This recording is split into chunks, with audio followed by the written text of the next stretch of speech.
today, how to be wise in a lock. When going down in a lock, see that says sill?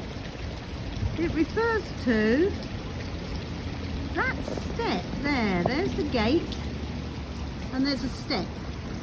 Now if you're not forward of the sill, the back of your boat gets caught on it, tips you up and sinks you.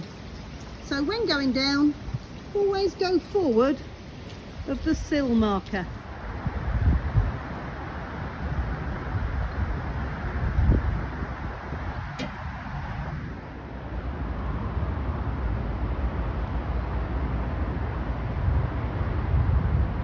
You can do everything there.